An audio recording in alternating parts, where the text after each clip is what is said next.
In my last video, I turned some precise bench docks to use on the table of my CNC router for workpiece positioning.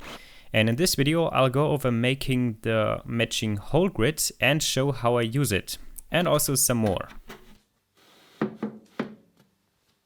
I started with a few test holes, each being a little different in size to figure out the best fit. First one being set to exactly 15 millimeters. That's a little too loose. The next one is 0.02 millimeters smaller in diameter. That's already better, but still some play. Next one being smaller again. That's really good. And I can still get it out by hand really easily. Next one being smaller again. That's quite a bit tighter now. But I can get it out by hand. The bigger ones, I guess I don't need to test, they are too loose. And then there's one between these two. And that's also really good. But I think I'll go with this one because before I recorded, this one was quite a bit tighter. But now after using it a bit, it already loosened up. So if all the holes are a little tight at the beginning, that's okay because they will loosen up over time when I use them more often. So yeah, I will go with that size. Knowing that, I went to the computer and started laying out the hole grids. I got inspiration for that whole project from Jay Bates' video because he made something very similar, and I'll link to his video in the video description. But here I started with drawing in what I already knew was there and that could interfere with the holes. For example, and very important, the mounting screw locations of the individual wood strips. And then also the tool length sensor and the T-slots at the bottom and the top. Yeah, and with knowing what's in the way, I could start laying out the hole grid. Now what you will see is already the finished layout, which is the blue. And yeah, that didn't happen instantly. I just started drawing some layouts that I think would make sense, then let that sit for a night and come back the next day and look at it again and see, does that really fit my needs? And in about 3 iterations, I then got to this result here. The blue circles that you can see are the actual dogs that the workpieces will reference against, and the actual dog holes, of course, need to be smaller. And that's basically just an offset from the blue ones.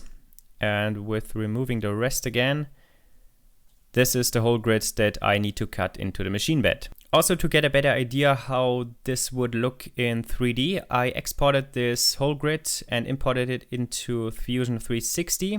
And yeah, looking at that, I was happy with that. And so I could go back to Aspire, create the toolpaths, and hit run. For Z0, I used the aluminium table and set the hole depth to be 1 millimeter above that.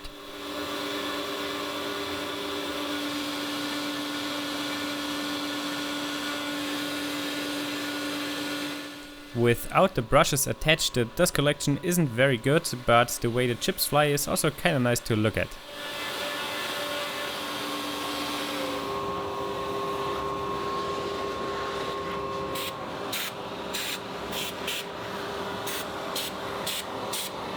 That went pretty good, and the hole size is really snuggly at the moment, but as I mentioned, these holes will loosen up eventually over time.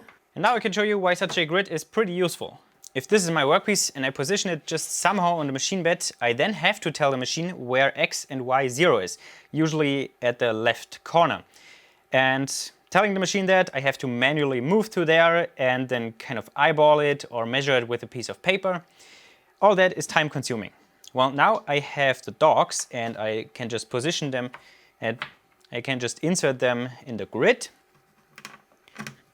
like so, and then let my workpiece rest up against them.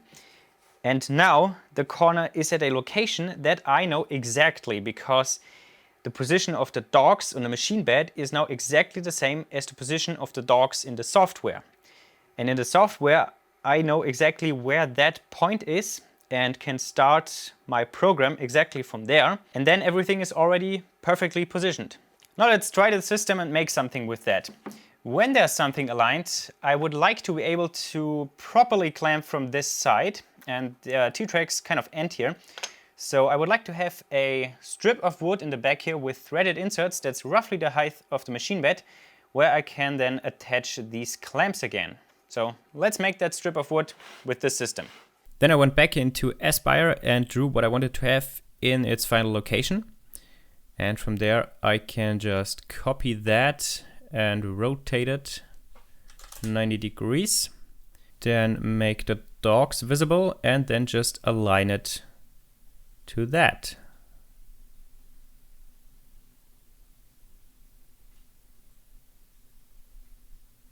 Now deselecting the dogs, and now it's in a perfect location. I can use this point as X and Y 0, and I will know exactly where that is on the machine. I already cut the outer dimensions of the piece, and now I just have to place it at the same position as I did in software, which is here. Then I probed the machine bed because I made that surface Z0. For cutting this, I experimented a little with the roughing toolpaths, and as you can see, they didn't always went very smoothly, sometimes very jittery, but the finishing passes went well. Also, the bits I'm using here are from the company Fraser, who gave me some to test and show. They did a very good job, and you can find links to them in the video description if you're interested. And if you buy some through these links, you support me, because I'll get a little bit from that without you paying any more. Similar to how the Amazon affiliate links work. Also, I want to make a separate video just about testing these bits and see what my machine can do with them and how they perform.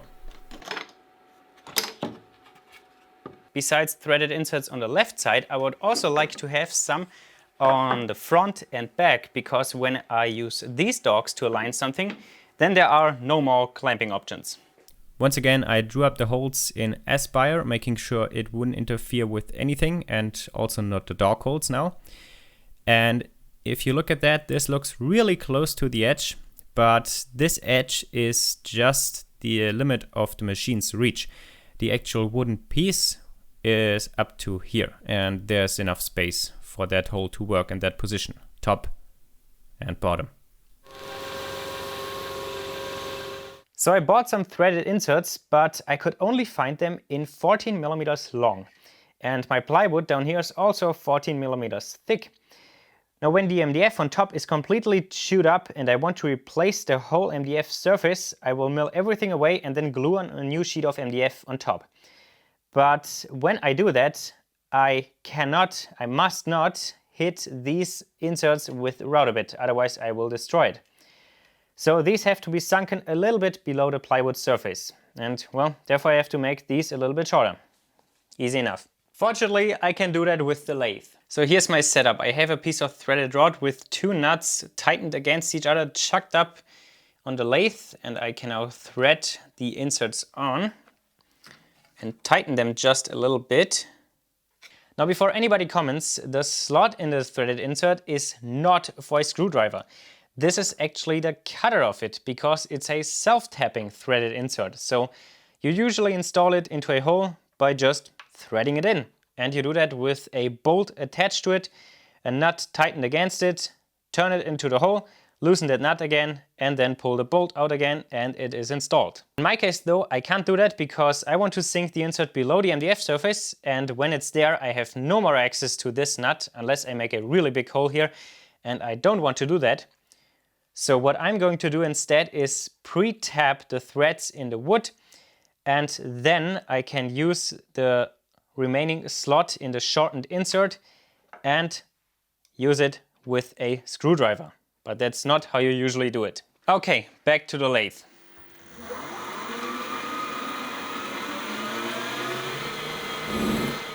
I always set 0.5 millimeter per pass and a chamfer at the final length.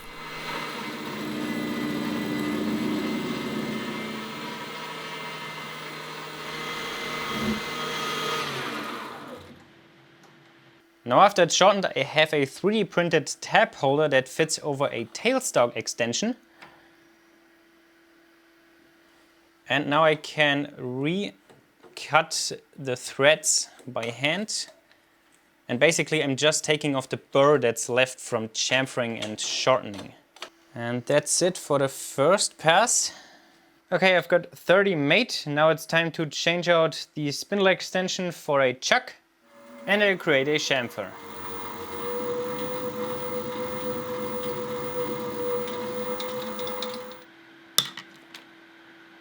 And finally I recut the inner threads.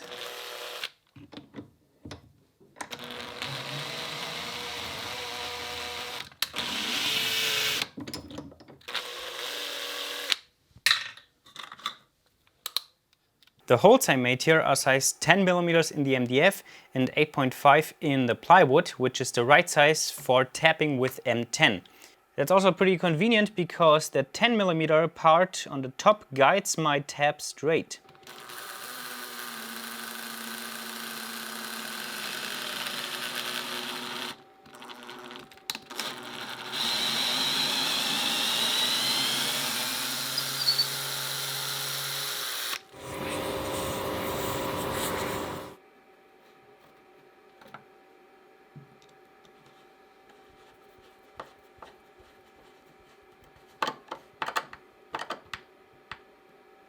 In the side piece it was basically the same.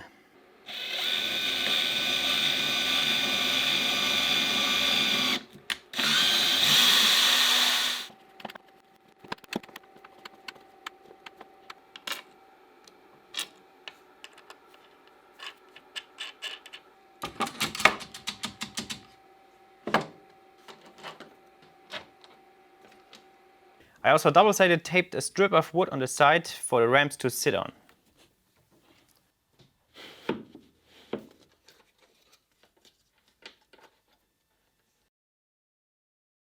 And with that, the whole grid for the dog hole system is done.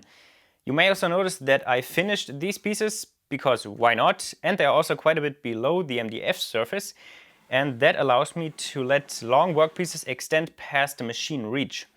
If that would be at the same height or even taller, I would interfere with that. And that now also allows me to flatten the whole spoilboard a few times, and I'm still never interfering with this piece here.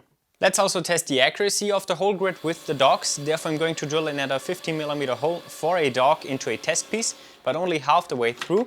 Then I flip the piece around and align it at a different position on the machine bed, type in that 0 position and run the program for the second side. The resulting aligning hole should then fit a dog. Hole is done and it fits. The fact that this works is especially useful for parts with two-sided operations, just like the example. Because when I have to flip the piece around, as long as I can align it somewhere on the machine bed with the dogs, I know exactly where it is, and then the tool paths will be aligned, and then also the cuts. My most used 0 points, for example this one in the left corner, or this one, I also have saved in the control software as G54, G55, G56 and so on. And I can just load these 0 points and then don't have to do any measuring or typing. It's just loaded and I can start the program with the piece aligned at that position. In conclusion, I'm quite happy with how this turned out, and hopefully this will make everything more efficient and productive, and also hopefully you could get something out of that. And again, I'm very satisfied with how these dogs turned out. And as I already mentioned, the video of making these is linked in this video's description or at the end of this video, which is now. So I hope to see you there. So I don't think I have to try the bigger ones, that's obviously too loose. And then I also made one size that's between these two, and that is also really good.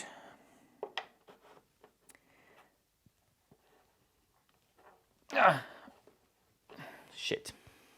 Yeah, now let me tell you why this is really useful.